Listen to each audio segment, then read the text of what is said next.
Hi, everyone. I will be your English teacher this semester. My name is Christian Lozada. Please call me Christian. This video is going to just give you a quick overview of who I am and what we're doing for the first week. In your in the modules and in the individual assignments, there will sometimes be other videos trying to help you walk through. But I figured we should start by just getting to know each other. If you could hear a bunch of wheezing though right now, those are my dogs sleeping as I'm recording this right next to me. Um, so English 100 and 101, basically at the heart of both of these, and the reason why I try to treat them pretty close to the same is you're going to read and you're going to write. Nobody cares about what you write about unless you have read something that shows you're an authority. Nobody wants to read anything unless you do something with it. So you're going to write about what you read. That's the core of this class. And let me point out that that's actually the core of our society, of American society, Western society, is reading and writing. I like to point this out that nothing counts in our society unless there is something written about it. If you drive, how do I know you can drive? Really, I only know because you have a little card that says it. I could drive. Look, I got a card that says it. Not the fact that you drive around and nobody dies. You don't kill anybody behind the wheel. Great. You still need a card that says it. How do I know that you own or have the rights to drive that car? Not because all your junk is in it. You could be one of those people that keeps all their dirty clothes and stuff from laundry day in there. I had a friend who unfortunately was experiencing homelessness in college. He had his bachelor's degrees in the little pouch on the back of the front seat. So he had college degrees in his car. How do I know that it's his car? Not the fact that he has his college degrees in there, not the fact that he was living in there. No, he had to have a little paper that said the car was his. Um, our society is based on writing, and we'll go through this. Because it's based on writing, English classes become really important. If you do not have control over writing and reading, then that means that the rest of the world has control on you. That is the point of this class, is to gain control. If you control reading and writing, then you actually start getting to dictate some terms. Not all of them, but you start to get to you get to dictate some. Um, this past year, we witnessed a lot of rioting and stuff like that. Some people call it rioting, some people call it uprising. I call it uprisings. And here's the thing: it's because a lot of times things are done inappropriately. And I'm going to say police brutality, but notice nobody gets caught for it. Nobody gets tried very few people get tried or convicted for it. And that's because the way things are written lets people get off. That's how it works. If you control laws, you're controlling writing. It has to be written down for this stuff to have impact. That's where we are learning. We are learning how to write and control some aspects of our world. I can't promise all. It depends on how much power you have. So, really high stakes here when it comes to writing and reading. But we're going to do it. We're going to learn. This is the first steps in learning formal and academic styles of writing. We'll touch a little bit on business styles of writing too, but for the most part, this is formal and academic. This is, this is like more mainstream writing than some of the stuff that we do personally. Text and social media, that is a form of writing and they are valid, but that's for a very specific audience. And we'll start talking about audience as the semester goes along. But the purpose of this video, and I'm going to try to make one of these every week, is to give you a heads up on what we're planning to do this week. So let's talk about it. Let me share screen. My dogs are snoring. Okay, so this week we're going over week 1, which is asking who's in the room.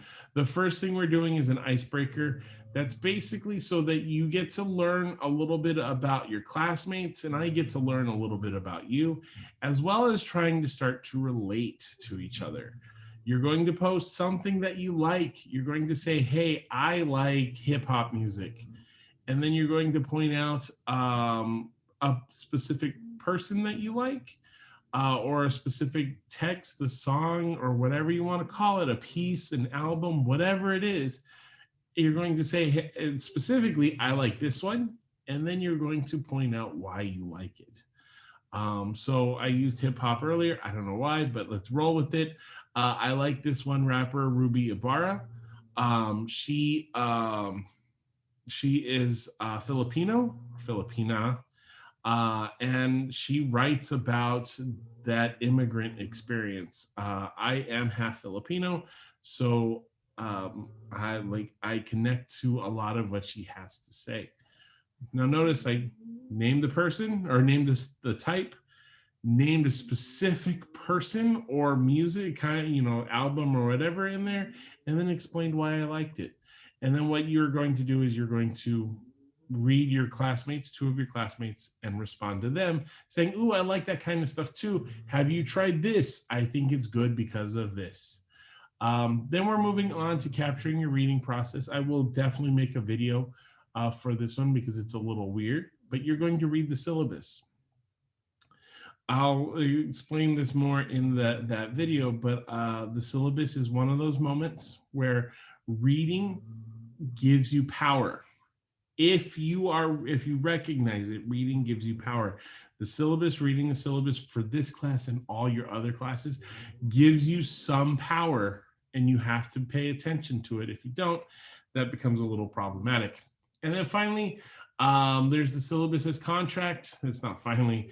The syllabus as contract is you're going to read the syllabus and then you're going to ask me 3 questions not answered on the syllabus. So if you ask me something like, how many essays are we writing? That was on the syllabus. So I'm either going to get to assume that 1, you can't read, and that's messed up. Don't make me assume that. Because you missed a very easy detail that's written about a couple times, or you just don't care about the assignment. Another problem, right? Like so basically you're starting off on a bad foot in both cases. So just read the syllabus, go through the capturing your reading process, and ask questions that aren't answered on the syllabus. You don't even necessarily have to read the syllabus to ask these questions. You just have to scan for the answers before you write down those questions.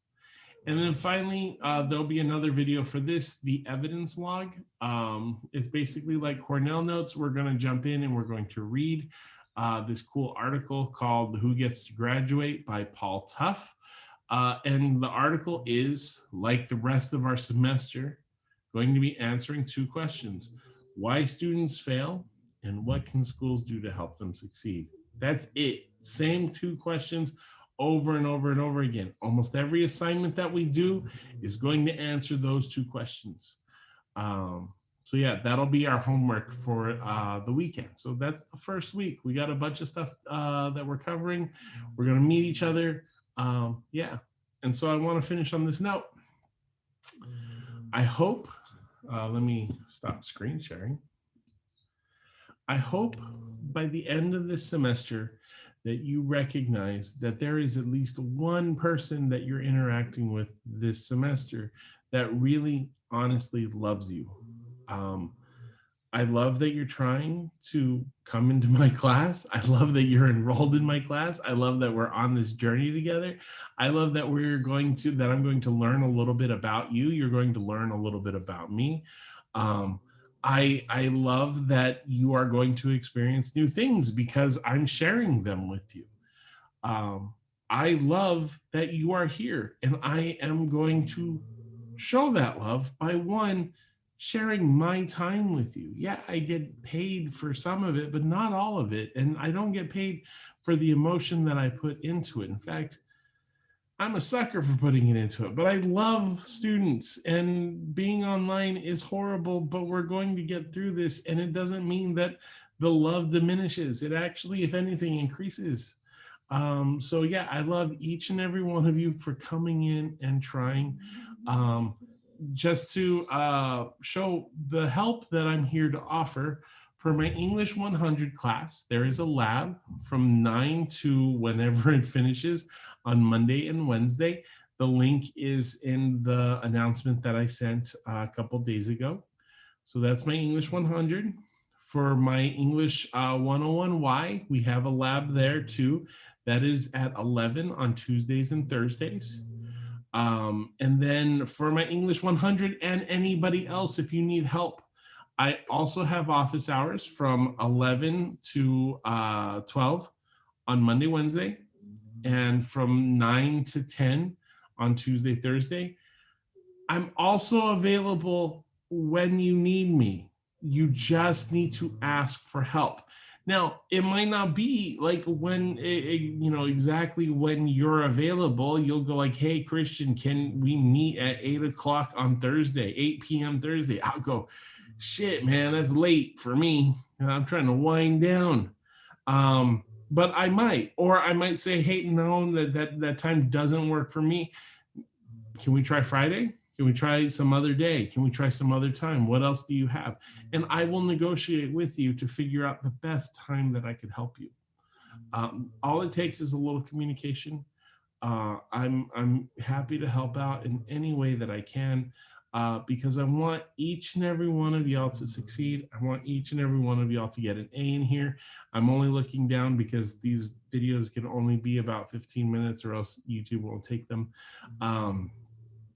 Yeah, so I love each and every one of you. I am here to make sure that each and every one of you are successful. Every student that fails in my class, I feel I did something wrong. So know that the burden is not just on you, it's on me too. In fact, I will take all of it if I have to. So yeah, just help me help you out. I love you. Have a good one. We're going to have a great semester. I will see you later.